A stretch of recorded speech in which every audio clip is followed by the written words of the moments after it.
Except on commercial just like other property. little towns, you can park on one and have a shuttle. Y'all ready? You did that.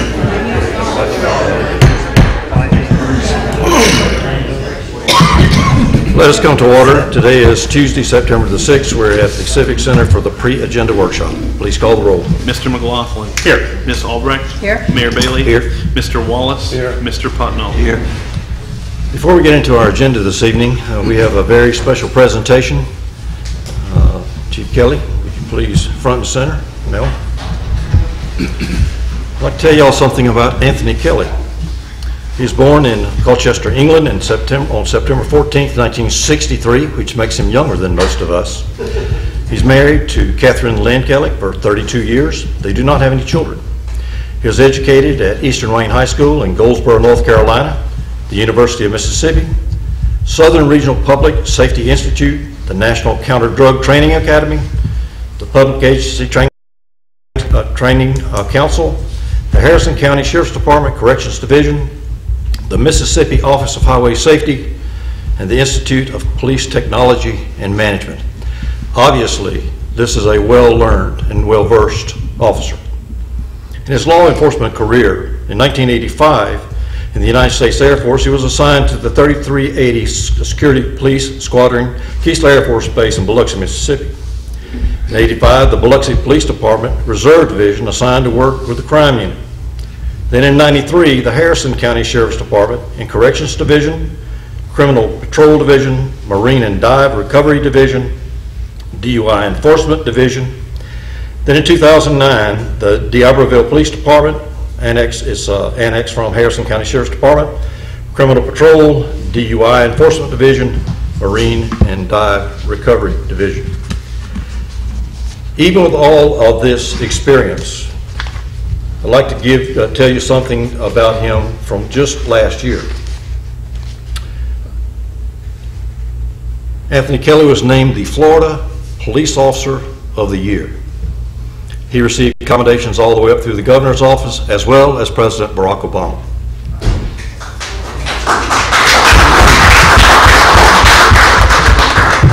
Specifically, that is the Lee McGahee Police Officer of the Year. To have an officer of this quality in our city is a distinct honor and privilege, and we're very, very happy to have him here. Without further ado, Mel. This is not a presentation that I'm going to give him. The presentation is to present to you Anthony Kelly, our police chief, as of last week. As indicated, he does not have a big ego at all, which we think is huge. For instance, I found out today that he was at a graduation ceremony this last week in which he was the guest speaker. During the course of the graduation, some of the audience keeled over. Quite frankly, they passed away. But not for long. Not Sergeant Kelly, but Chief Kelly came to the rescue, started CPR, and that person is alive today. Wow. Now, when asked about that on the scene, they wanted to know his contact information. How can we contact your superiors so that we can give you some sort of award, pat on the back, whatever you want to call it? And he said, no, that won't be necessary. You know, what kind of guy is like that? So we are deeply honored to have Anthony Kelly as our police chief.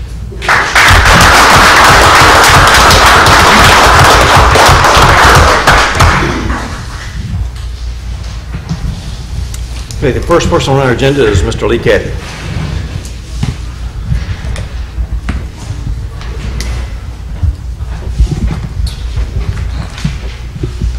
Y'all all know why I'm here, I'm sure. I just want to explain a timeline of what happened in my neighborhood with me and some of my belongings. And then at the end of the timeline, I have a few questions that I would like y'all to address, please. Thursday, August 18th, I called the code enforcement lady, officer, just to inquire to see if you could still park trailers or vehicles on private lots, on vacant lots. Could you pick up the mic, please? Could I pick it up? Yes, sir. Yes. Okay. She said that you could park trailers because there was a moratorium on the rule on any lot except the one that I had something parked on next to my house. And the reason was that there was a letter written about that before the moratorium went into effect. A little nervous, sorry. So, I went directly and moved the vehicle that was on that lot, off of that lot, to a street end. Friday morning, I received a call at work from my neighbor to inform me 2 law officers were at my house. When I arrived, they informed me that I had to move the vehicle or I would be cited. And they told me they were there under complaints. When I asked who complained, they said the city of Mexico Beach complained. It wasn't a citizen. So I did not move it. After all I'd been through, I felt I'd done enough. You know, I was very aggravated. They said there was a no parking sign there, and that sign had paperwork linked to it, that they would get back to me, Chief Kelly would get back to me and let me know what the paperwork said. I never heard anything. The weekend went on. Monday morning, during the weekend, there were several vehicles parked there. Monday morning, after I had moved the vehicle to the other side of the road, when the neighbors left, I was notified that it had been towed. I was never contacted or advised in any way by a city employee of this action being taken. Even after I discussed the matter with Officer Kelly, it was still unclear to me exactly why it had been towed. If it was because of the no parking sign, if it was, I didn't know. And it was a properly permitted vehicle for the city. It had the triangle, had the sticker, had everything. I was never told why the no parking sign was even there. I was never informed of anything. I would have never even been informed it was towed if one of my friends wouldn't have told me. So I was just wondering if somebody could explain to me why that no parking sign's there, the exact reason it was towed. I don't even know how many citations I have. I've been told by the towing company that there's another citation on it. And I just would like somebody to let me know something. Because I have nothing official to me of why all this action was taken at a dead-end street in the city of Mexico Beach where people park year-round. I have pictures of vehicles parked there all the time. Every city street, Mexico Beach, at dead ends. So I'm just curious if somebody could fill me in on what all and why all that happened and what we're going to do about it, please. Chief, do you want to address?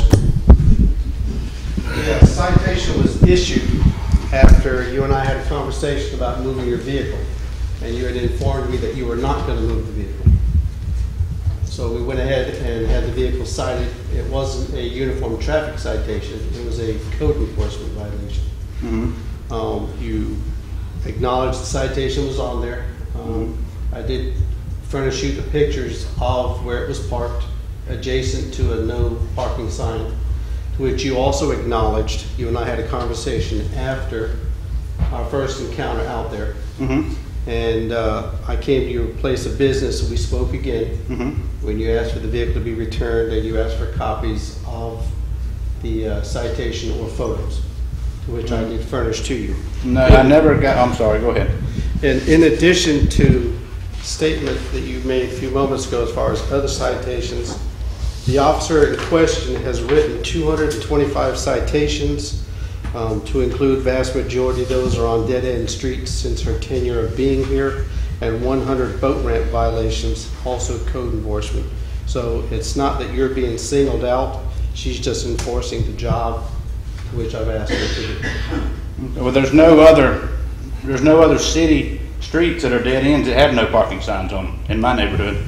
As you acknowledged to me the day that you and I had the conversation, that you were there when that street sign was put there. No, I never said I was there. Initially, you stated that that sign has been there for 35 years of your life, and that you believe that that sign indicated going down to the boat ramp that's closed off. No, sir, you misunderstood. That people have been parking there the whole time I've been alive. I've spent many days on that street, but that's a here and a there. I moved the vehicle. It was not in the same spot. It was nowhere near the no parking sign. And I've asked several times for pictures of it from where it was towed from, and I haven't received any of those from you. I do not have photos of the second placement of that vehicle. Okay, But well, you did acknowledge that it was in fact moved back to that dead-end culvert. It was moved back to the opposite side of the street, backed up halfway off the road. It was not near where it was. It wasn't even, it was on the opposite side of the road. Okay, also under Florida Statute 316.2045, it specifically states under the rules of the road, no obstructions to city streets or highways at any point. So again, the vehicle's still in violation of the Florida statute in accordance to what the Florida law specifies. It cannot be on a roadway. I asked you when I came out to your residence if you could move it back on your property. You informed me no, that your wife did not want it back on the property. Well, I mean, every other person has the right to park there, so I assume, why don't, I mean, I have the right to park there. People, I have met multiple pictures since this happened of people parking there, have multiple sightings of the police coming through there, waving, honking the horn. No, not a question's never said. There's a vehicle that's parked halfway in the street between my house and the highway that you have to navigate around. It's been there for years. Nothing's ever said to him, ever. I don't want anything said to him. I mean, if we can't park on the side of the road in the city of Mexico Beach, we got a problem. Right, well, you were not in the center of the side of the road. You was in the center culvert the day that was out. I was parked at the end of a street, backed up at the end of a street. I also asked you, would you move the vehicle, and you informed me no. Well, after all I had been, the only reason the vehicle was there is because the code enforcement officer told me that if I left it where it was, that there was going to be further action taken because there had already been a letter written to this landowner. So that's why I went and moved it. Even though it's a properly permitted vehicle, it's not illegal sitting on that lot. Okay. But that's what I'm told. But you had informed me that you would not move the vehicle. Is that not correct? No, that is correct. I did not. I was frustrated, and I felt like I was getting a runaround like any other person would, I assume. And that is correct. I assure you that the demeanor of the department is not to give you a runaround. Well, the I vehicle. specifically called you to have you come and move the vehicle, and you told me no, you would not move it. No, I didn't get a call. I got a call from my neighbor. No, I called you on the telephone, and you informed me the number that came up on the phone That's right. you believed was a dead friend. That's why you didn't answer it. That's correct. And then you found out who was responsible for the department. You got my phone number, then you called me, so you did acknowledge that you did see my number. Yes. You just did not answer it. Yes, I agree. Okay, and then. But you after did- all this happens, after I do move it, and after it's not in the same spot, it still gets towed within an hour and a half to 2 hours, and y'all have no pictures? You can't tell me where it was when it was towed? The citation was issued the day you told me that you would not move it. What about it being towed then? Okay, you told me when I spoke to you that following Monday, because I came to your work of business. as a After it was courtesy. towed. Nobody called and told me it was going to be towed. No, and it was not in the same spot. Nobody did anything. A sanitation worker stopped me. I was even at home when it was towed, eating lunch. Was it still back on the roadway? No, sir. A part of it may have been on the roadway, but it was not out in the middle of the road, like y'all say. It was not on the side of the street where the no parking sign is, and it was nowhere in that vicinity of the road anymore. It was on the opposite side of the road, and it was still towed. I was notified by the code enforcement officer that the vehicle was back on the road, and that's why she had asked if it could be towed. Well, but it wasn't, and y'all have no pictures of it. Y'all can't. I know where it was. Okay, well, I can't dispute that because I was not there. I received a telephone call, but I'll be more than glad to sit with the federal magistrate with the citations if it goes to a special magistrate court. So y'all have no plans of that. Well, what about that no parking sign? Can someone tell me why it was there? You told me that there was paperwork on every sign in the city of Mexico Beach. There was paperwork stating why that sign was there. And when I asked about that, I waited all weekend. I never heard back. Right, and I never got back with you because Phil at Works had already left that Friday, and I spoke to him Monday, and I'd be more than glad to have him answer that if he can give you the Okay. answers to that. I just like to see the paperwork that's supposed to be with the sign. I don't get the relevance of paperwork with signs. The signs were posted at the end of a dead-end street. They're also at the end of Water Street in your neighborhood, at the end of every beach access street, and all up and downtown. Brenda, the code officer actually issued 87 end-of-street parking violations since June. 87. The signs have to be there if she's issuing citations. Well, I was told not to do anything. He was gonna check on the sign to see if it was the end of the street or the little alley. I never heard anything, and my vehicle was towed. Never heard a word. So then when I try to find out where the paperwork is, there's not any, I'm told. Philip just says that the sign means for this and means for that. I mean, we can't do that. If I'm told there's paperwork that says where, the reason I got a ticket for not parking there was because of that sign. So we're gonna find the paperwork that tells us what that sign means, if it means for this alley or if it means for a vehicle that's parked 25 to 30 feet away. But no one ever tells me a word. So I move it anyway. I move it way away from the sign. It still gets towed. Still haven't been contacted. That's what I'm aggravated about. I wouldn't want this to happen to anybody. I mean, it's not because it's me. I wouldn't want it to happen to my neighbor that parks there all the time. They have 4 or 5 vehicles there all the time. Y'all seen the pictures. I don't want it to happen to them either. So can we resolve the end of the street? Does your vehicle parked anywhere in that cul-de-sac restrict any capabilities for a vehicle to make a turn? No, So the garbage Absolutely truck not. doesn't have to have a radius turn or nothing? because of my vehicle? No. Anything in the middle of the street, will it inhibit the... If it's in the middle of the street, of course it would inhibit. Okay, the day that we cited the vehicle, would you consider that to inhibit the flow of any traffic? No, sir. Was it entirely on the roadway? It was entirely on the blacktop, but it was on the side and pushed to the back. It was not out in the middle of the cul-de-sac, as was stated in the last meeting. No, it was not in the middle of the road. Was all 4 tires on the asphalt? Yes, sir. It was in the roadway? Okay, well, what about when it was towed then? We'll go back to I that. was not present the day it was towed. So y'all don't have any pictures? Y'all just towed it? I mean, heck, it could have been in my yard. Well, the officers have integrity, and I based it upon what I was informed. She said the vehicle was back in the roadway. I informed her to tow it. But it wasn't back in the roadway. Again, I wasn't present. Okay. What about the sign? He was gonna tell me about the sign. A sign, whether it be a no parking sign or any sign, it doesn't matter what sign it is, we do not document where or why we put a sign there. That sign is clearly placed in that position because our garbage trucks need room to turn around, and any other vehicle for that matter.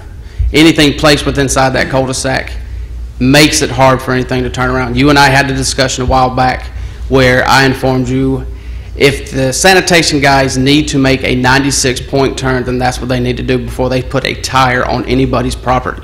They need to stay on the asphalt at all times. The reason for that is because we had a situation somewhere else in the city where they backed onto a driveway and busted. I understand your driveway isn't concrete, it's dirt, but that doesn't negate the fact that we don't need to be putting tires on anybody's property. So the no parking sign is down there so that it doesn't inhibit the flow of traffic by whether we're turning around, whether it's the city turning around, if it's John Smith down the road turning around, or what have you. That's why the sign's there. Okay, so there's no paperwork on the signs. There's no paperwork on signs. Okay. So the sign has nothing to do with that road that goes to the boat ramp. That's the city of St. Joe. That's not, or the St. Joe Company. That's not the city of Mexico Beach's road. And there's no other no parking signs at the end of any streets in my neighborhood that I can find. There's some dead end signs. So can we get that sign removed so we can park down there like everybody else can? I don't place signs based on any one of my decisions. It's up to the police or the council. Do you have any other questions? Well, I mean, I just want to know, so y'all don't plan to return my vehicle? No. So why was my vehicle towed? Because Exactly. it was in the street Friday, Saturday, and Sunday, and then the officer found it again on Monday. I have a witness if you like, but Well, that's it not wasn't. necessary. That's not true. You were cited for parking in the street, and it was still in the street on Monday, but it was there on Saturday and Sunday as well. No, sir, it wasn't. It was Oh, in my yeah. yard. No, it I mean, I was showed you there. the tire marks where it was sitting in my yard, did I not? Additionally, if it has a city sticker on it, once you get that vehicle back, take that sticker off. It's illegally registered with the city.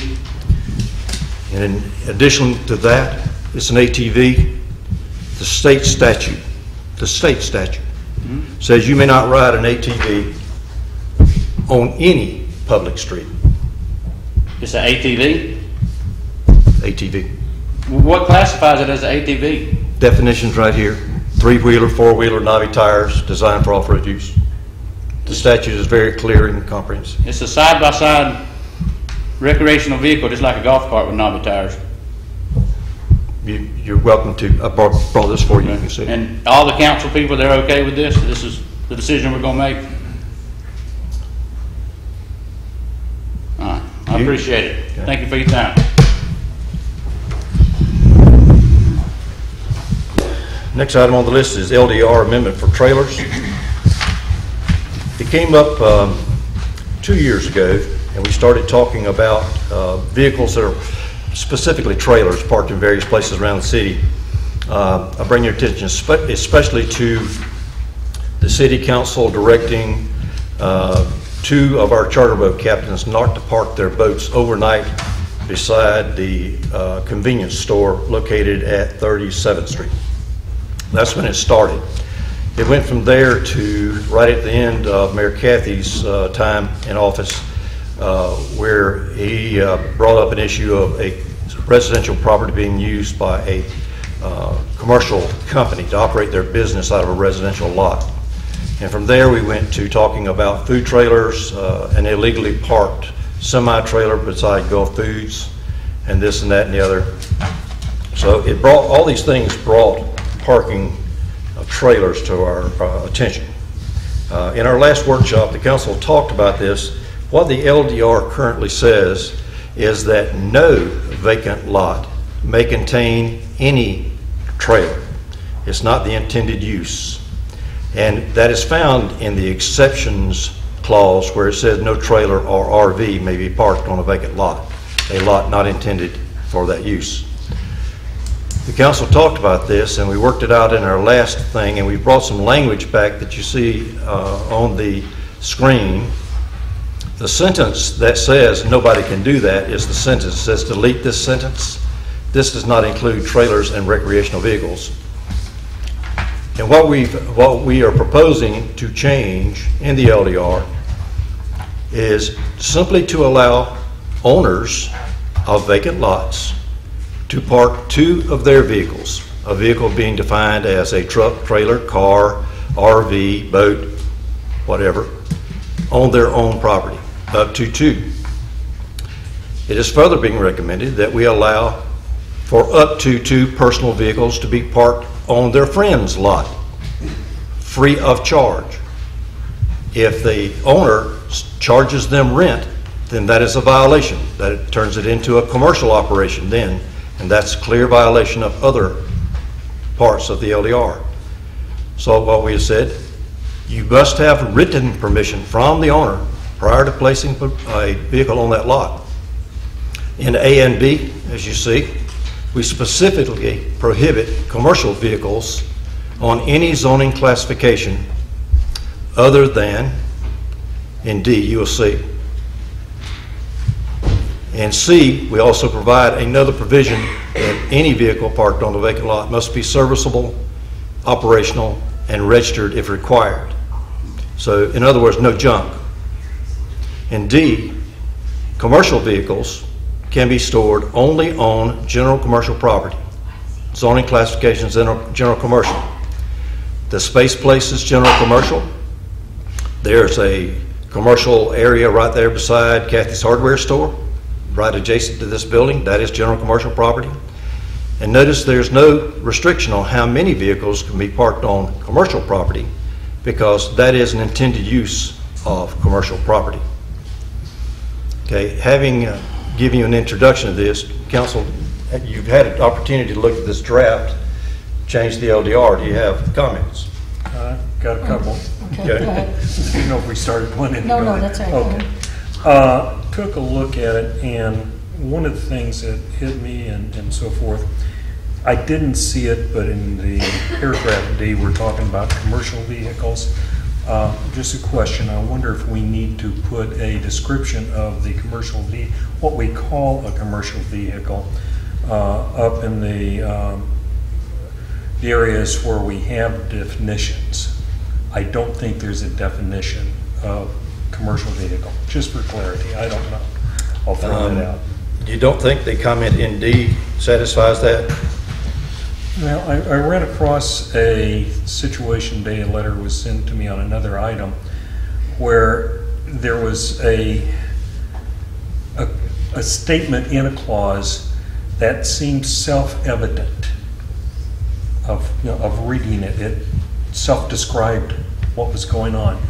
Yet it apparently took myself several weeks and the person that was doing the asking about it and so forth to realize that up in the definition there was a true definition of what that clause stood for, which made a whole lot of difference in the way you would read it. So to keep things from getting questions going on that can be clarified, if we could, I think it'd be good. But that's up to council. The other thing, I'm asking, my question, it says boat/trailer. Is that boat and trailer, or is that just trailer, or does that include whether you just have a trailer? My intent was boat and trailer. Okay. What about just a trailer if the owner has a trailer? Trailers. Okay. Trailers, trucks, boats, vehicles. And then the other thing was, it says current registration. Do we need to also say current tag? Current registration would include a tag? Don't know, I'm asking. Does. Okay. And then my third one would be, is kind of a slight word changing in where it says the owner has to provide permission. The next statement indicates that the permission has to be given by the owner of the property to, I wonder if it would be better to say that the owner of the vehicle has to receive that and have it in hand. I mean, one says the owner has to give it. I think the other portion is that the owner of the vehicle should actually have received it. Okay, so you're talking about paragraph B. How would you reword that? I think it's, back up to where I found it. Oh, here it is. It says guarantee written permission to do so. The owner would have to give that. And then written permission must be received by owner of vehicle prior to placing the vehicle on the lot. It just puts the responsibility on both parties that way. The owner has to give, and the owner of the vehicle has to have received it. Just my thoughts.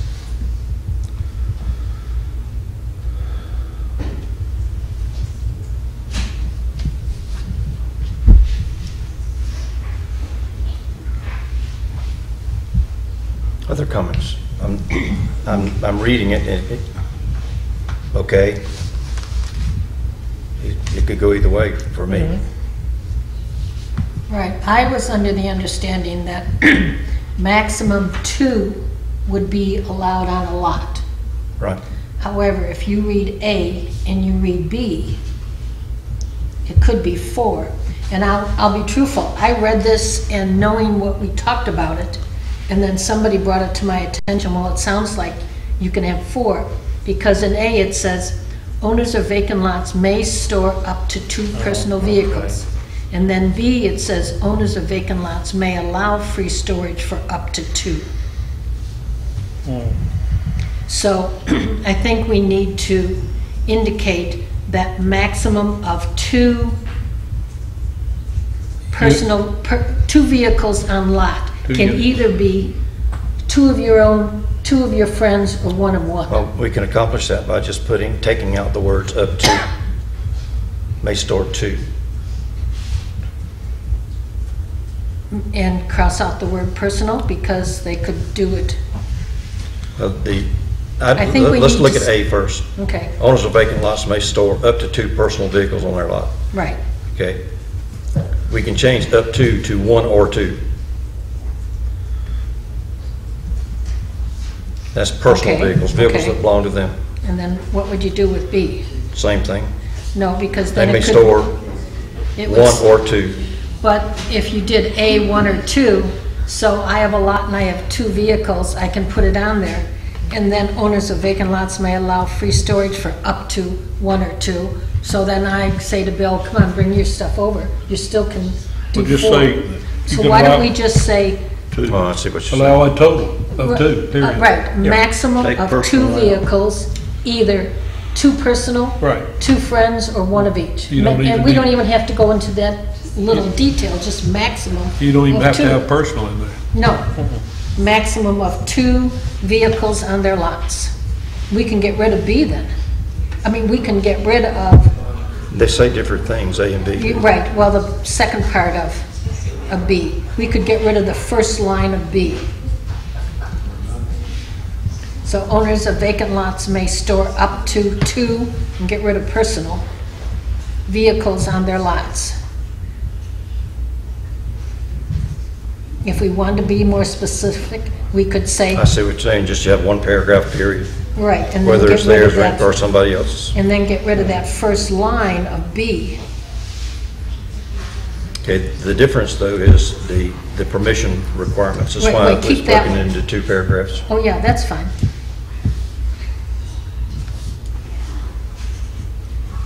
So I'm not sure that a lot of the citizens were aware that this even existed, that you couldn't park vehicles on vacant lots. So we're making that, And if you read this, what we're still saying is you can't park commercial vehicles on any lot except a commercial lot.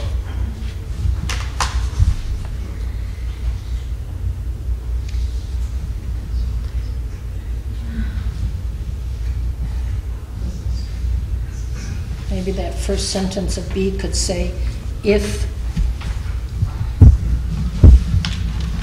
a vehicle other than your personal vehicle is stored there, then written permission. Others' vehicles, yes. Okay, we'll work on that wording. Okay, commercial. Your comment was, I'm not sure which definition you're talking about. Commercial vehicles include all classes of trailers, trucks, boats, vehicles, cars, and other commercial vehicles which display commercial advertising and are obviously used by a business for commercial purposes. That's not clear. Let's cross out obviously used, because if somebody is advertising their friend's business, but it's not being used as a business vehicle, it's just stored there. They're advertising a commercial in a residential area. I'm splitting hairs, but Yep. it's gonna come up, you know. It's already come up with I know. Gary's trailer. Lee Cathy's trailer is clearly a commercial trailer. It has commercial advertising for a local business. But it doesn't fall under use for commercial purposes, which are obviously used by a business for commercial purposes. It's not. well, it appears to be. Forget It's got trailers. lettering on the side of it. Forget trailers. How about a farm tractor?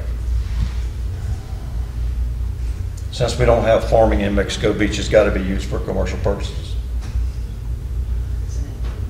That's a vehicle. I know.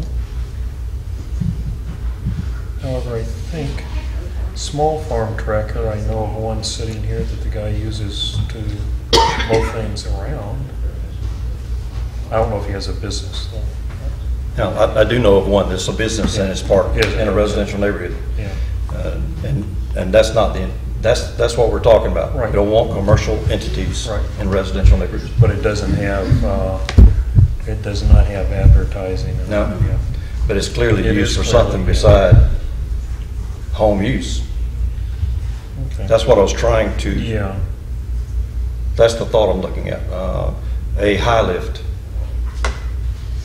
I use it to pressure wash my house. Really, that's all I use a $10,000 piece of equipment for. Does it do a good job? That's why that's in there, yeah. A vehicle obviously used. Now, in Lee's case, I went with what y'all told me to put in here, that is clear advertising for a business. That is a clear commercial use vehicle by definition. Okay. The advertising in and of itself is also a commercial activity if it's got a large advertisement on it. And that would be the same thing for southbound charters. His vehicle is his boat, and now he's advertising on his boat. And that is a commercial vehicle, and it can't be stored on residential property. Be stored on commercial property. Does that include parking places in residential property? And I'm thinking of the boat down, and maybe someone that's down by the pier. We're talking about, that's a different regulation, that's overnight parking. Okay. We're talking about, let's go back to vacant lots. Yeah, please, okay. That's where we're at, we're in the vacant lot section. You talking about temporary, or do you have I mean, sometimes, when my 10 grandchildren come to town, we park on an adjoining lot sometimes, and they're there for 2 or 3 days. We're gonna get a ticket for that? The more than 2 of them. Yep. So then where are we gonna park? My driveway won't hold that many cars, so where do I go to park my car? On public parking somewhere? Well, you're talking, now if they're overnight, that's a problem. Temporary parking is not a problem. Well, most of the time they're overnight, too many nights, but yeah, they're overnight. And sometimes it's 4 or 5 nights. So, and I've seen a lot of visitors here that are renting places. You'll see 5 or 6 or 7 cars there sometimes. Sometimes so what are we going to do with them? Are we going to give them a ticket the night that they're parked, with the back bumper out in the street? Are we still talking about empty lots? Well, vacant lots. but it's all the same. It all boils down to the very same thing. There's nowhere to park. And I'm the one that brought this up, as I recall. I think it's ridiculous that I have a lot next to my house and I can't park a vehicle on it. And I think everybody here agreed that that was a ridiculous idea. I don't know, nobody said anything out there, but, if I have a lot, I would be parked 2 vehicles on it. And if I have a lot next door to me and the grandkids are coming, and God, they're getting old enough now to bring their boyfriends and girlfriends, I don't need that many people in my house, but occasionally it could happen.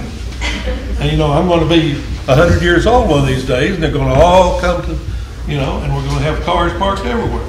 So on a temporary basis, it's being a little facetious, but it's also got a point. There's nowhere to park in this town. But we don't have control of that. You don't have- We don't have control of that there's nowhere to park. This is just the way the town is, period. And every other town has the same problem. Okay, so. As more people get more cars and kids grow up and get cars, but we're never gonna make everybody happy. And if we think that we are, our heads are in the sand. Well, that's true. That's true. But it's a big problem. Chief, help me out here. I know that we're talking about, with this, we're talking about 2 or 3 different things. We have another regulation, completely a different ordinance about stopping, standing, parking, all that. That goes, his scenario goes to more to that regulation than the LDR use of land use. That's correct. Help us understand the answer to his question. When he's got a one or 2 day massive overflow. If it's a 1 or 2 day period, then a lot of that is the common sense. And if you've got a multitude of cars in your driveway, we're going to make contact with the homeowner just to find out exactly what's going on. Or if you know you've got a multitude of family members coming, it's just a matter of notifying the department, and then we can make corrections to whatever measures we need to make at that point. Okay, and so overnight parking during holiday seasons Again, it's the are common sense. Just the common Right. sense. Okay. Community-oriented policing. Absolutely. Oh, wow. Does anybody want to change wording in D? Now that we've discussed that.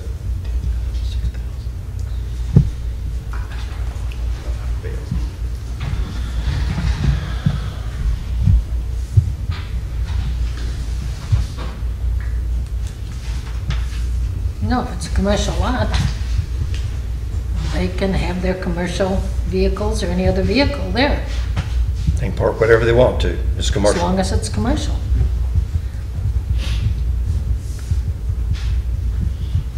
I know, I'm comfortable Okay. with that. So we're rewording the start of B to make it jive with the A part where owners of vacant lots may store a maximum of 2 vehicles on their lots. That's the first sentence on the whole thing. Okay. And they may include any of that things. No commercial vehicles, and then B needs to be reworded to put the provision for permission and word it right, Bill, where it's both on the owner and the grantee Right. to both do something, have to do something One has to grant it, the other one has to have it in hand. and have to have it in hand. Well, both of them could have it in there. So the idea is right, the wording needs to be fixed. Yeah, that's, You know what, and I know I'm splitting hairs, but when we go to say 2 vehicles, I do think we need to be specific and say 2 personal or 2 of your friends or 1 of each, because somebody's going to read into it differently. maybe at the very end, sentence A, or in paragraph A, somewhere we just say, on a lot, maximum of 2 vehicles. Right. You know, That's fine, and then too. go from there. Okay. That could go along 2 different ways. So we're going to get this wording fixed, and we're going to bring it back and put on the agenda. Okay. I also would suggest, rather than using the phrase personal vehicle, we say non-commercial vehicle. So people don't get confused about whether it has to do with ownership. It's actually what the vehicle's used for. Okay, we'll just reword both of them to I appreciate that, non-commercial vehicles, and that eliminates the last sentence. We already struck the word personal, but we can add that back in. Ms. Castro, you have a comment, please? Yeah, I have a question. So what would be the land use category for storage on vacant lots? What's the land use? Storage? Is it a storage lot? What is that land use for general residential, low density residential, tourist residential, where basically what you're doing is you're setting up storage lots in low density residential, general residential, tourist residential. So what is the land use for this thing you're doing here? This is in the exceptions area after all land uses, and it's to allow exceptions to the regular zoning. But you're changing what those temporary exceptions are. And this is under the section temporary for 10 days. So this is just going to be allowed for 10 days? No, Because it's in the section in the LDR for temporary use up to 10 days. That's the heading of the section that you're in. So if this is going to be permanent forever and a day, then it doesn't need to be in this section because this is temporary uses. But you're essentially changing land use on those vacant lots. Instead of single-family residential, they're now storage lots. Instead of multifamily residential, they're storage lots. And the whole point of our comp plan is to protect land use. And you are essentially changing land use in those zoning categories. So I question how you can do this. How, under our comp plan, it's very clear for, especially the residential zoned areas, how you can just create storage lots on vacant land. I don't understand how you can do that, because that's essentially what you're doing. I know that in the past, we've had a lot of issues with that, because then one of the reasons we worked so hard to clean that up and to enforce the ordinance is because you would have, Florida Avenue was lined up with boats and boat trailers up and down Florida Avenue, and then the grass gets high around it, nobody mows the grass, it becomes an eyesore, and you're just creating that all over again. But my biggest question is land use. You're creating storage lots, storage land use in residential and low density residential and tourist residential where they're not allowed. that's a good point and a good observation. What our intent is not to do that at all, but to allow property owners who already own the land, who already pay taxes on the land, to have free use of their land. Well, I understand, but they have to use it based on the land use guidelines that are in our comprehensive plan. Yes. Just because they own a vacant lot, I may own a vacant lot, but it doesn't mean I can do whatever I want to with that lot. I have to comply to the land use in that zoning category. So you guys are creating storage lots. Just because somebody owns property doesn't give them the right to do whatever they want on that property. They still have to follow land use. I think they should be able to do more in reason than what they are able to do right Well, now. if you're gonna change land use, you're gonna have to apply for the state for a comp plan change. Because you're making a land use change for all of our residential. Commercial, I guess is really not an issue, commercial. But for residential, I don't know how you can get by with doing what you're doing. That's not really changing the use of the land, because if that lot has to be developed, those vehicles have to be moved. Read your comp plan. Comp plan says, low-density residential, general residential, single-family structures. It's for single-family, multi-family structures. It's not for boat, trailer, storage. So, yeah, I don't think you can do what you're doing. You're changing land use is what you're doing. And yes, they have a right to develop that property and build a house there. But until they do, that's a vacant lot. It's an undeveloped lot. Okay, thank you. Yes, ma'am. She's a lot smaller than I am about all this stuff, but my question is just about A, the section A. So the way I'm understanding this is somebody could come in and just buy a lot and then just bring a trailer there and just leave it. Is that what this means? It does mean that. Something kind of sort of tacky like that?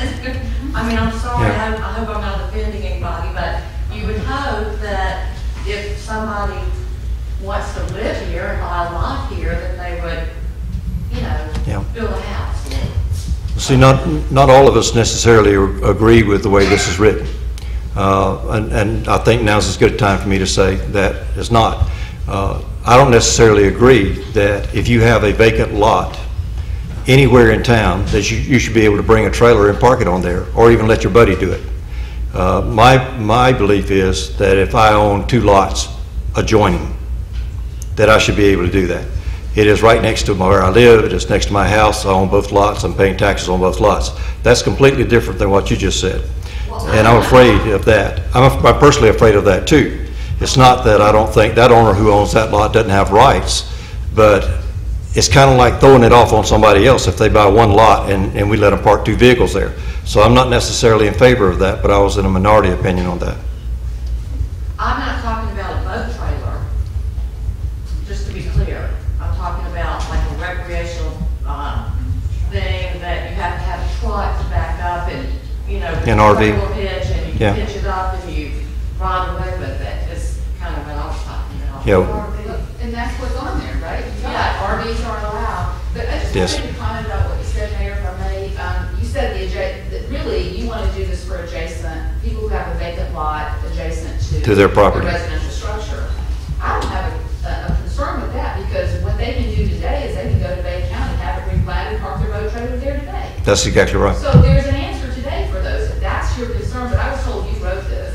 But if your concern is for those people who have an adjacent lot, then I think most people would support if they're right there. But they need to go have the lots replatted and combined as a single lot, and they can do it. We don't need to change our LDR to allow people to do it if that's your goal. Wow, you weren't here, but you were here last meeting. That's exactly what I said about a replat, and you can do anything you want. Then it's one parcel, and you can do that. But some people don't want to replat. They don't want to encumber themselves. They may want to sell it, and they don't want to do that. They don't want to go through the process and then come back on the process. That was the discussion last meeting. But I've got to decide if I would vote for or against this between now and next week. Well, perhaps make the exception for those adjacent lots, but I don't think the replat is that cumbersome of a process, and you can always split the lots later if you want to sell them. That you're not tied, you're not held to that replat. It's a pretty simple, straightforward process. I agree. Yes, ma'am. I live over on Texas Drive. There's a lot across the street from me where there's no structure. There are 2 more lots next to that one where there's no structure. There's another lot next door to me where there's no structure. So all of those could potentially have boats sitting on them. And there, I should say there goes my neighborhood, because I have a boat sitting in front of my house, but it's at my house. it's not out on Right. somebody else's lot, and it's not, you know, you're leaving this open, so we can become a street of boat roads and trailers and RVs and. Yeah, I'm not in favor of it. I'm number A. So it's really, you're not in favor of doing it all, or number B? B is where you could park, anybody can park their trailer on anybody's lot. I agree with this lady. I think it's opening up the city to be, you know, like a town of RVs or mobile homes. I like our town. It's pretty, like it is, and, Well, I think you're opening up something here that's gonna be impossible to control. Because you're gonna, if you keep in touch with what's going on in Gulf County, there are parks and RVs, living in the RVs. I mean, it's become a huge problem, and it's very difficult, once you open that up, rein it back in and control it.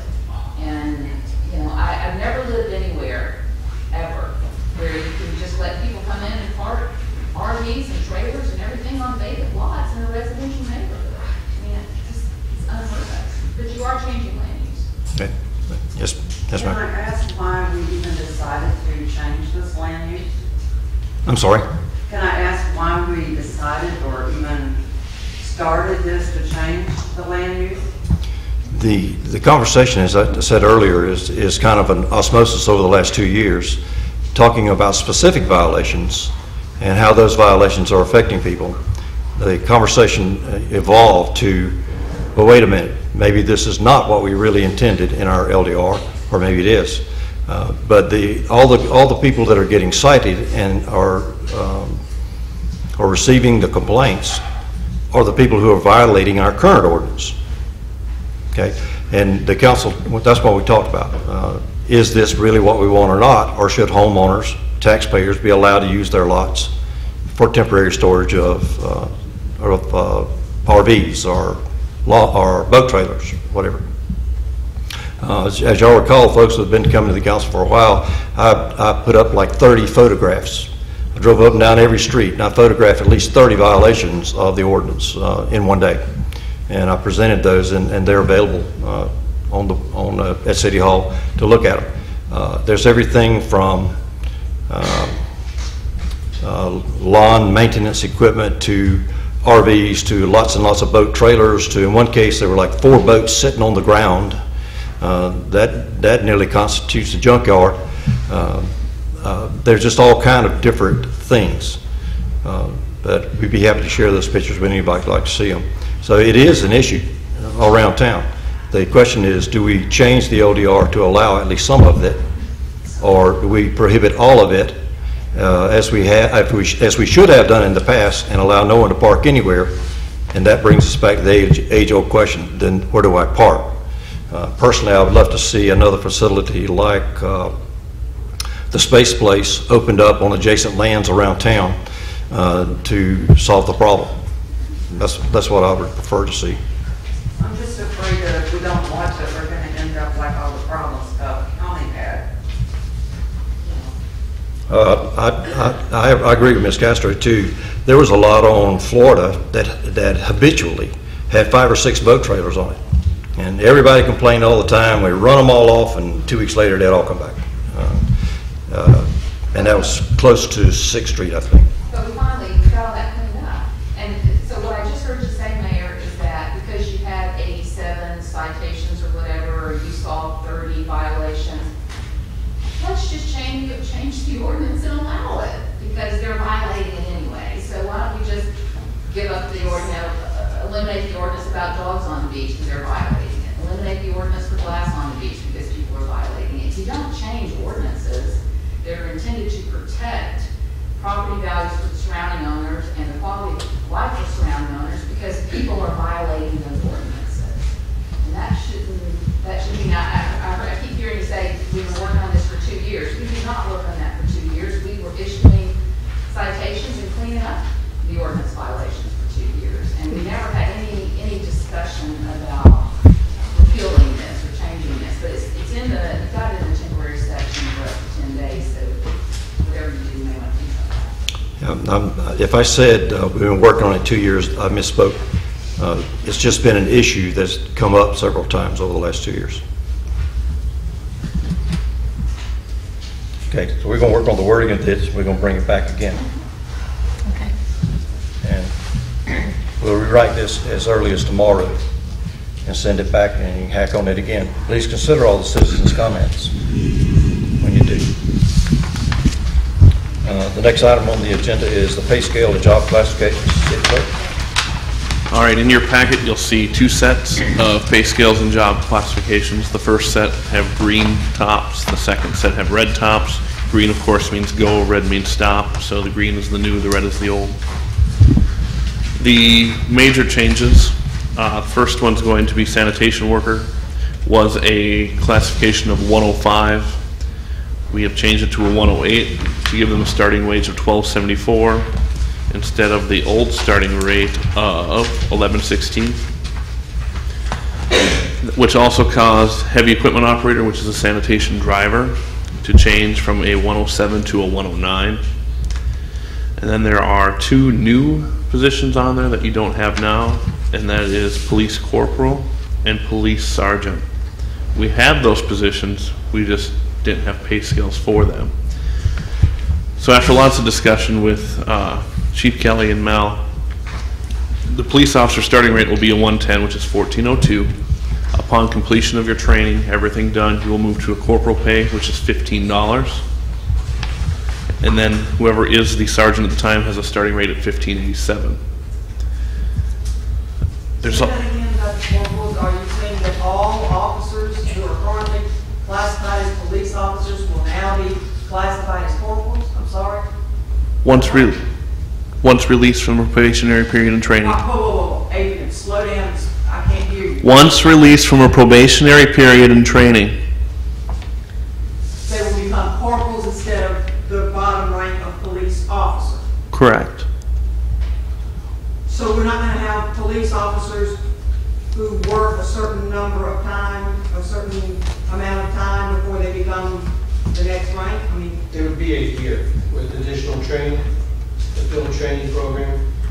It's multiple weeks of training, and it normally takes anywhere from 6 months to a year, depending on how the training goes per officer. so there'll be no baby Indians, they'll all be little chiefs. No, they'll still be patrol officers.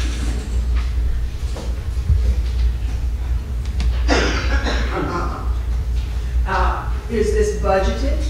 Because none of this, it is? How is this budgeted? This was never brought up, changing pay grades in the budget workshop, so how did this become budgeted? Well, as a change in position comes a lower rate of salary, which freed up a lot of money to be able to make us competitive in the police department.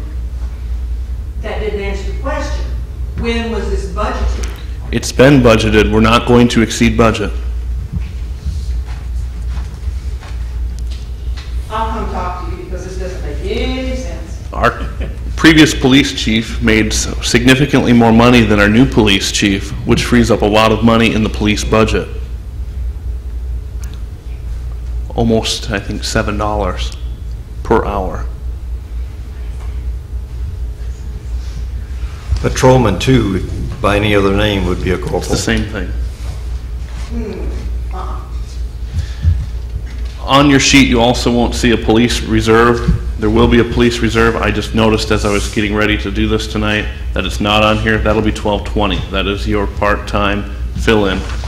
It's not on there, but again, it's on number 107. As far as the pay bands go, previous pay band, a 102 was $9.79 an hour. Changed it to 10 because that's our part-time help in the summer. And the rest of the bands have been expanded or changed, so most of them pretty minor, to reflect neighboring rate studies we've done, midpoints, and of course the inflation rates.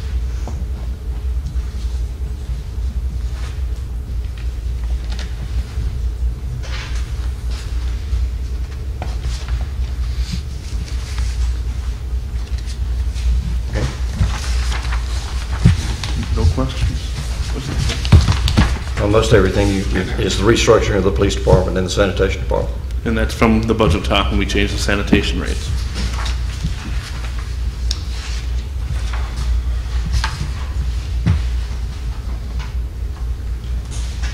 next one? All right, next one's the amending the personnel policy. This was talked about at our workshop. This is the change of allowing, not allowing, I guess. Keep going down the amendments there. Go down 2 more pages. All right. Under leave can be accumulated to a maximum of 25 work days, 200 hours in a year. Leave in excess of 25 work days will be lost unless deferral is approved. That has been changed from lost to paid out on December 1. That's the change, that we're not penalizing people for not taking their time. The second part is employees who have completed at least 1 year's service may sell a portion of their accumulated leave to the city. Employees can elect to sell a maximum of 50% of their time at their hourly rate, not to exceed 60 hours per year. We changed it to per cycle period, so you can sell in June and December 60 each time instead of 60 combined. That's the only changes in the policy. Adrian, are those budgeted? It's the same as it is now. We have to record annual leave anyway, so. Right, but you don't pay it out. We don't. If you pay it out now, if you start paying it out, that could be a hefty amount to pay it out. I think it affects 4 people currently, I think. But if you start allowing it, you're gonna grow. But so it's not budgeted? No, I mean, it's accrued in the annual audit as a liability of the city. It's not any different than terminating an employee and cashing out all their vacation time. It's the same.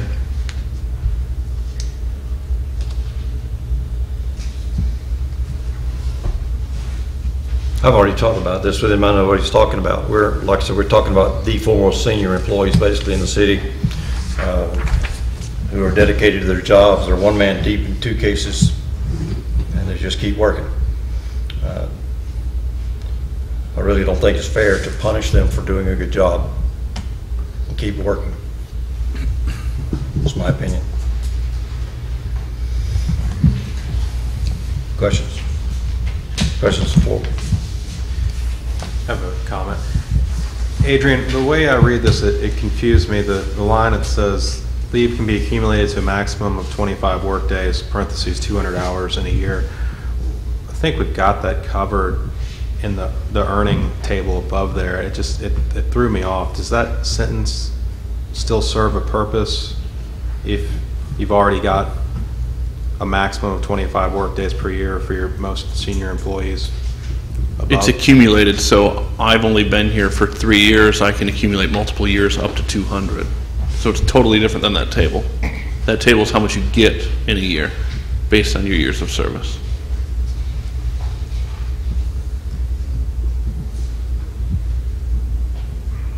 I understand what Adrian is trying to do. I have a concern with this, and I did go in and talk to him because this threw me for a loop. I still have a concern about it. I tend to agree with Tanya back there. I think we could be opening a hornet's nest. And I do feel sorry for those 4 or 5 right now that have not taken their leave when they could have over the years. But as we grow and we get more people involved in our workforce, I think that maybe not next year or the year down, but I think this could become a problem. I think it's actually either one of these things could solve the problem, and not both of them is required. If we allow 120 hours to be sold each year, then there's no need for a cap, really, because that's their accumulation for the year. They can't go over. So the maximum sellback is a moot point if we do 2 at 60. I wasn't sure you were going to put that in there. So you're saying that if I'm working here 3 years and I've accumulated 60 hours, I can come to you in May and say I'd like to sell back 30. 30. That's already in there. That's how policy is written today. and that's also not budgeted. We don't budget any extra money to allow people to sell. So, I think vacation time should be taken. I think you need to get away from work periodically. That's the whole idea of having vacation. so if it's already been written like this, have people asked to buy back? Well, to sell you? I'd say there's 10 to 15 employees who sell 60 hours a year. The problem, the reason it was written this way, the problem actually comes in with those 4 or 5 employees that draw 120 hours a year. They can only sell back 60. They don't want to take the other 60 and they end up over again. They actually take, but 60 is less than a week, or less than 2 weeks.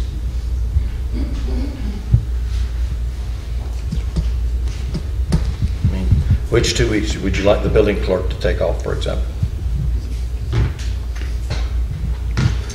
Well, Here's my point.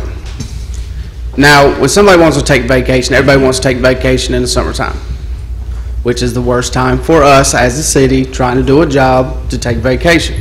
Sanitation, we have 2 guys on sanitation who exceed their $200 mark as it is today.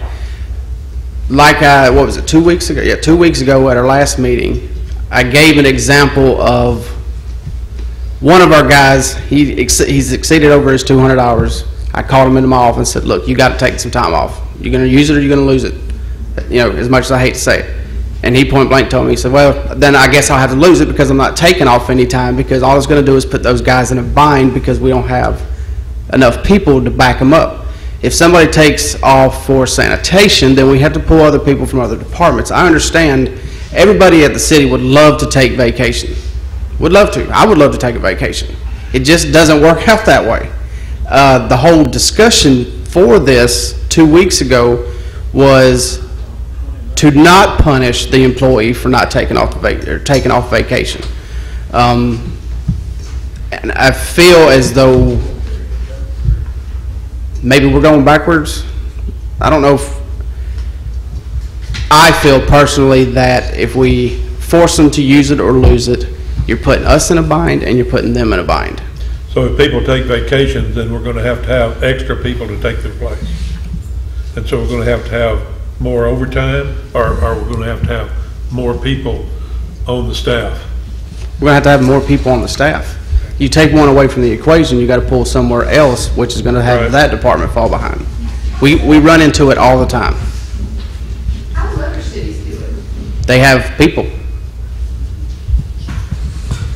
Most cities, other than us, take sanitation. Sanitation, perfect example.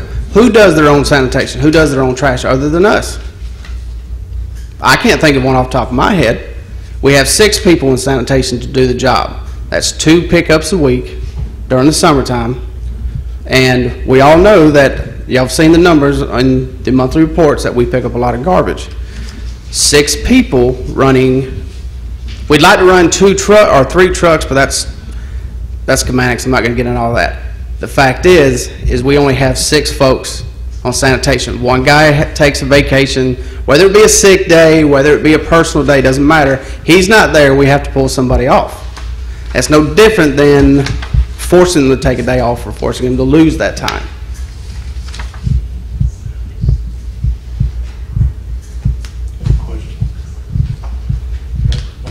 I'm sorry. Go ahead. Thank you. This kind of brings up in my mind the laundry pickup. I mean, I don't know if this fits here or not, but if there are only 6 guys working the sanitation department, I just can't see paying over $90,000 a year to a contractor to pick up our laundry. I mean, I'm still thinking it might be just as economical to hire a couple more guys, you know, in sanitation. And maybe we could go back to where things used to run like clockwork here. You know, I mean, every Wednesday you knew that your laundry was going to be picked up. And now it's just piling up on the side of the road. So, I mean, that's just what I'm thinking. I just can't get my head around why things used to work so perfectly, and then all of a sudden, it just quit. This is actually not the exact right time to talk about that one. I'm sorry, I thought it was tying into the sanitation. Okay. Actually, that's not an issue. Come next Monday. But I can answer that and say that 2 new employees would cost us more than the $92,000 it would cost us That's to do correct. yard debris. We already had a discussion too. We don't have an employee that we pay less than $40,000 a year with benefits. And to add 2 and the equipment to do that is a lot more than $90,000. Other comments? You can put it on the agenda that if any council member wants to talk to Adrian between now and then, please do. If you don't understand the pay charts, the scales, anything that he said about that. Okay, Adrian, leave no trace. No, All right. Actually, the ordinance is the same thing. All right. I gotta get focused here. I've got too many different topics. Leave no trace update. On August 26th, I was handed the file of the petitions. There were, I don't remember exactly how many, but about 50 more than we needed. About 15 minutes after they were dropped off, I went to the Bay County Supervisor of Elections office. They've been submitted to Bay County to begin the verification process. She was hoping to have them done in a week. I heard from her today, and this is as of 5:10 p.m. As of this afternoon, they have verified 200 signatures as good, 10 have rejected, and they should be completed tomorrow. She thanks us for our patience as they've been busy with 2 recounts from the election. So they verified 210 signatures, 200 of them are good. We'll have an update tomorrow. That's the only reason this is on here, is to give you the update where that's at. Okay.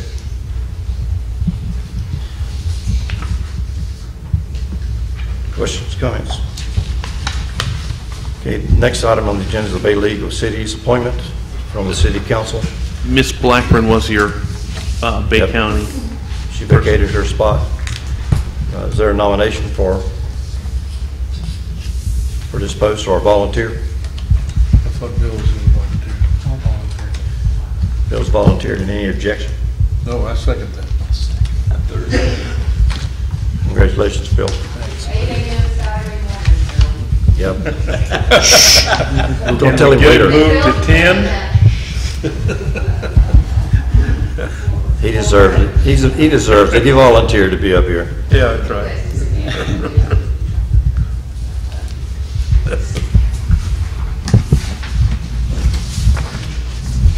Under miscellaneous, this is not necessarily for a lot of comment, but I can guarantee you that the Corey family will be back at the next council meeting to talk about the property on the north side of town.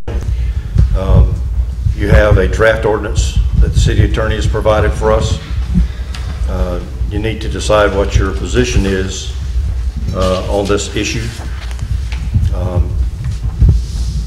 And we can talk about it now if you want to, but it's not on the agenda, and I prefer we wouldn't have a great big discussion about it. We just all got the draft recently, and it's very well written, it's very detailed, some very good fine points in there. If you read it closely, you'll notice what I'm talking about.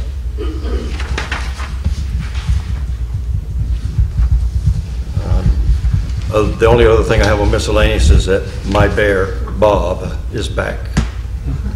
He was on my There was porch. there was a smorgasbord in my neighborhood this weekend with all the local folks coming home, and Bob came 2 nights.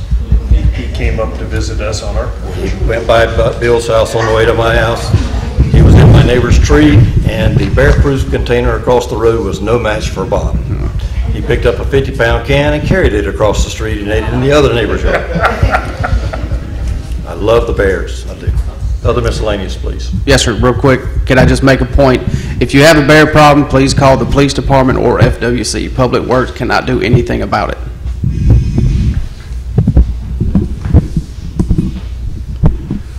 Couple things.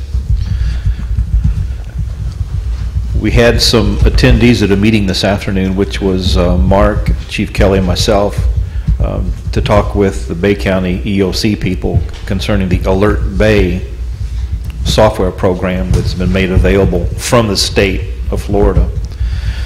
the state purchased the software to be given to each county around the state, who then administers that software for us as municipalities.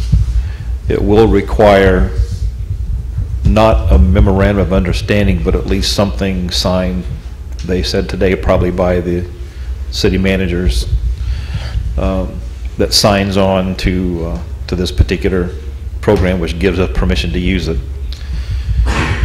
It is not only a great tool to notify people in case of an emergency, much like Code Red did, but it also will allow us to make some more detailed type notifications. In other words, they showed us on their big honking screen this afternoon how you could look at a map on our cell phones if we're one of the people who were allowed to do so.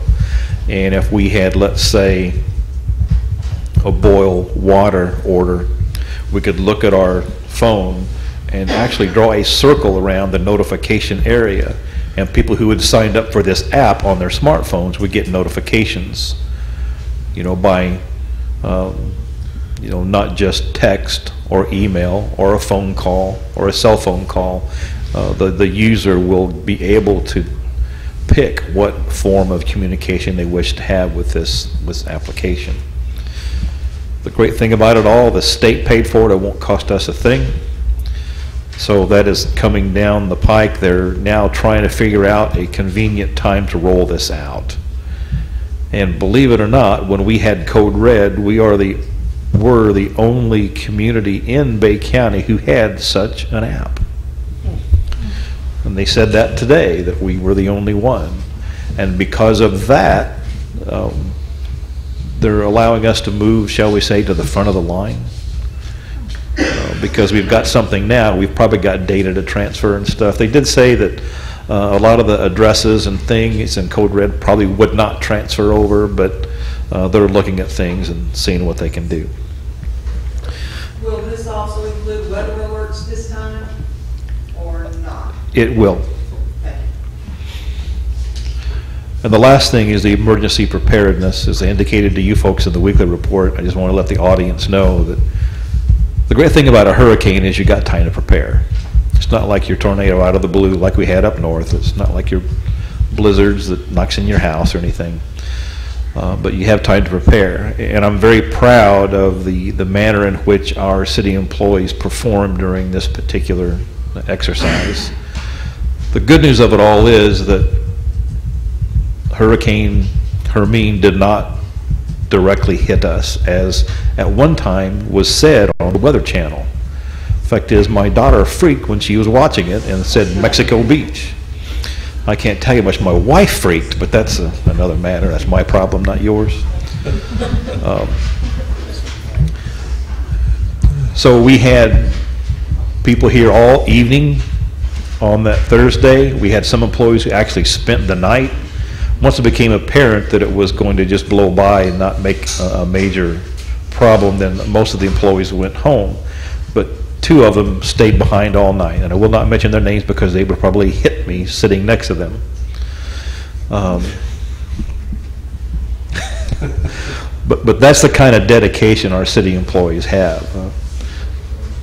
You know, they're not in it for their own glory. They're not in it for any other reason than to help the people. And as long as we keep that attitude first and foremost in our minds, I think we'll be in pretty good shape. So I was really proud of how they all reacted. And if it's one thing we learned, we don't have enough sandbags. Mel and I did go to a meeting a while since we met last about the half-cent sales tax. Everybody heads up. Look for the information coming out on the 9th. It's going to be in the media. It's going to be on handout material.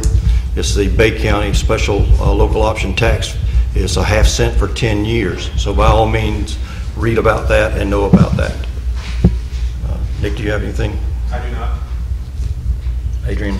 I have one, and I think our audience is going to love it.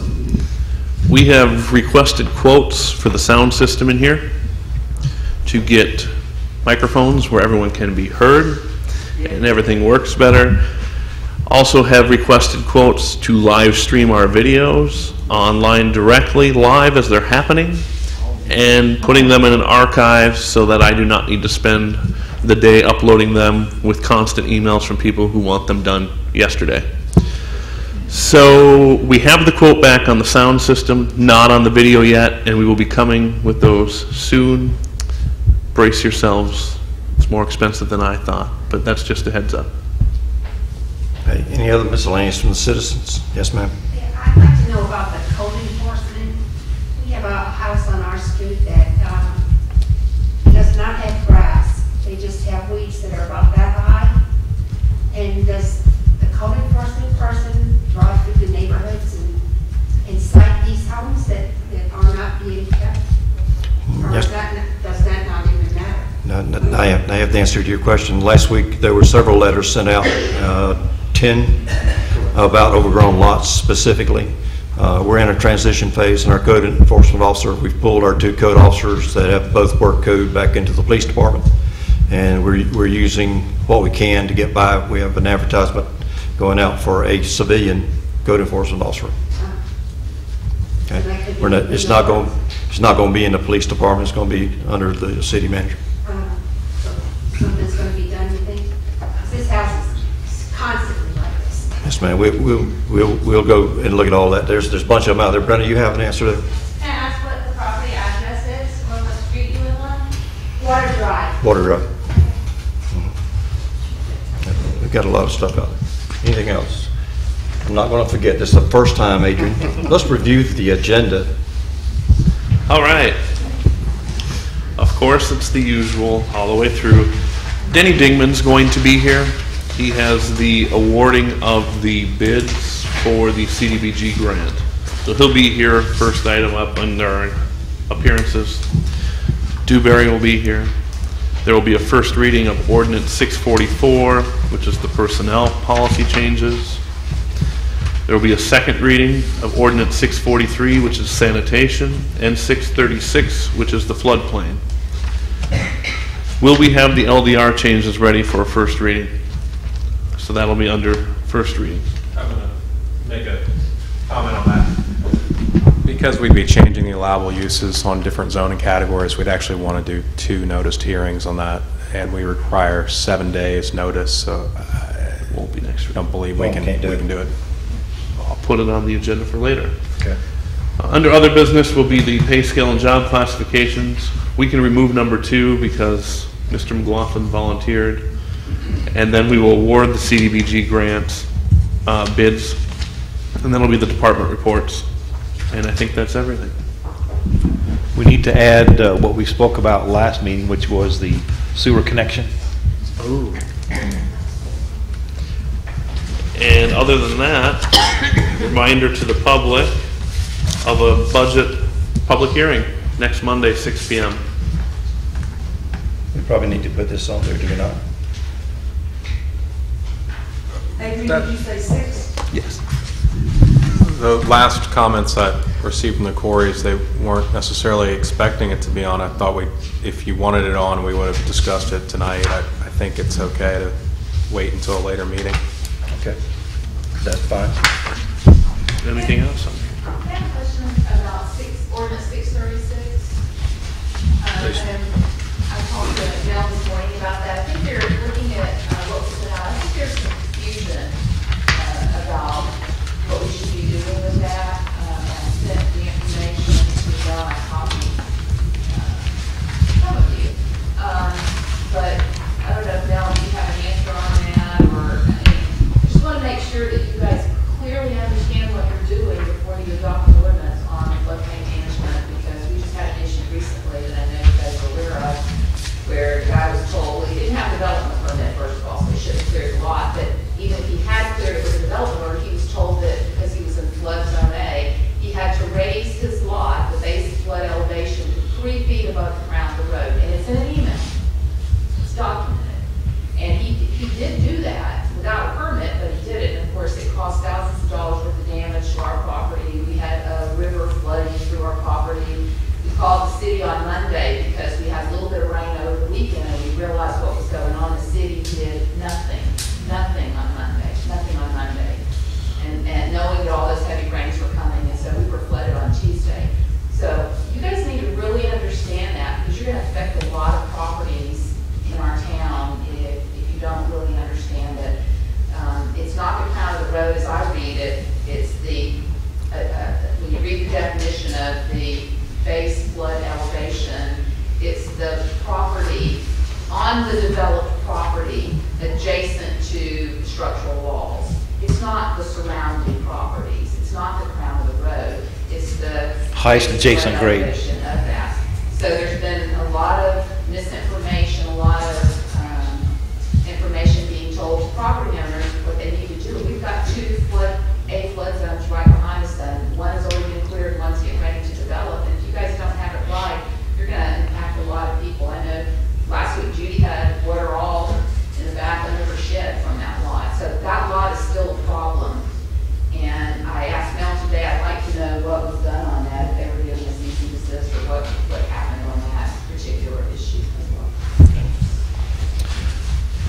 I did understand your concerns with, through your phone call and your subsequent email, so I know what questions to ask, but I was out of the office all afternoon, so I've not had a chance to call the state floodplain people, so that's on my agenda for tomorrow. Right, I just want to make sure if it's on the agenda next week, that you guys all clearly understand you have all the right information. Right, if everything is okay as presented, then we'll proceed with this, but we can always pull it off the agenda for next week if something doesn't come out like we like. If the council hadn't talked to Mel about this, please do. I know what she's talking about.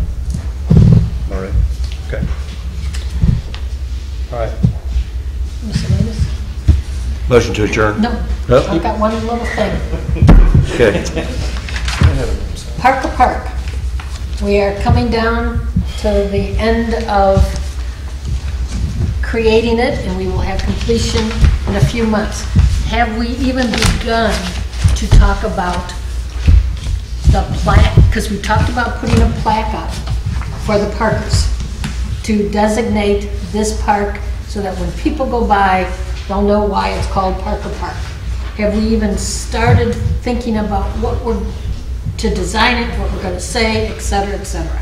If not, something to put on your to-do list. Because I would hate to have the park opened and we don't have that. It should be there when we're at the ribbon cutting ceremony. My question would be, does the council want to decide what it says and all that good stuff, or are you asking us to do it? Whoever's in charge, I don't care. I think the council should approve it. I think both their names should be on it. It's, Charlie and Izzy Parker, not just Charlie Parker, because she had a lot to do with working through all the problems. But whatever else we want to say, I don't know.